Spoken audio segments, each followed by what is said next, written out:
প্রিয় বন্ধুরা, আজ আমরা আপনাদের সামনে হযরত আসিয়া রাদিয়াল্লাহু তাআলা আনহার একটি অসাধারণ ঘটনা বর্ণনা করব। যিনি ছিলেন ফিরাউনের স্ত্রী। তিনি এমন একজন মহিয়সী নারী ছিলেন যিনি ফিরাউনের সকল জুলুম ও অত্যাচারের মধ্যেও তার ঈমানের উপর অটল ছিলেন। তিনি সত্যের পথে অবিচল থেকে আল্লাহ রাব্বুল আলামিনের ইবাদত করতেন এবং তার কাছে দোয়া করতেন সর্বসময়। এই গল্পটি তার অটল ঈমান, ত্যাগ এবং আল্লাহর অগাধ ভালোবাসার একটি অবিস্মরণীয় উদাহরণ। আসুন শুরু করা যাক আজকের গল্প।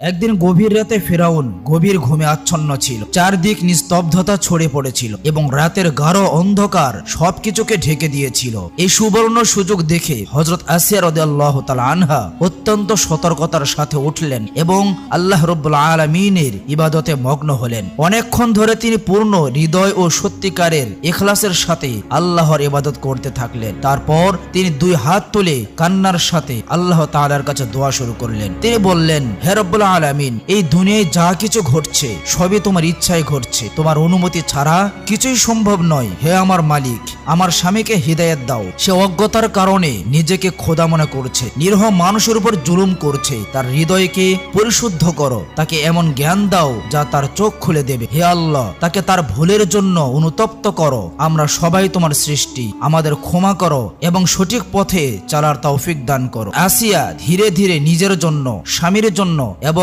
সমগ্র মানব জাতির জন্য আল্লাহ তাআলার কাছে দোয়া করছিলেন। কাঁদতে কাঁদতে তিনি তার হৃদয়ের ব্যথা প্রকাশ করছিলেন। কিন্তু হঠাৎ তার এই কান্নার শব্দ ফিরাউনের কানে পৌঁছে গেল। সে তৎক্ষণাৎ জেগে উঠল এবং কিছু কথাও শুনে ফেলল। যখন সে দেখল যে আসিয়া আল্লাহ তাআলার কাছে সাহায্য প্রার্থনা করেছে, তখন সে রাগে ফেটে পড়ল। সে গর্জন করে বলল, হে আসিয়া, তুমি এখন সীমা অতিক্রম করেছ।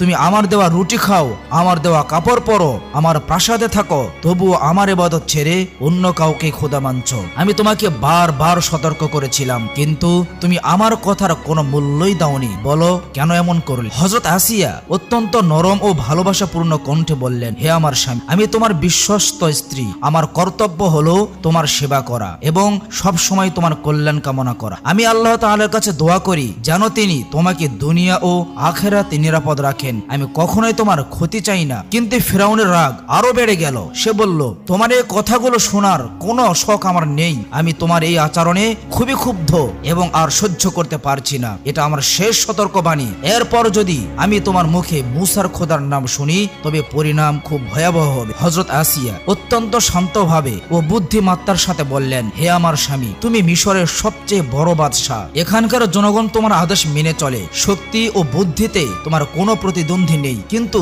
তবুও তুমি এমন অজ্ঞতা কেন করছো?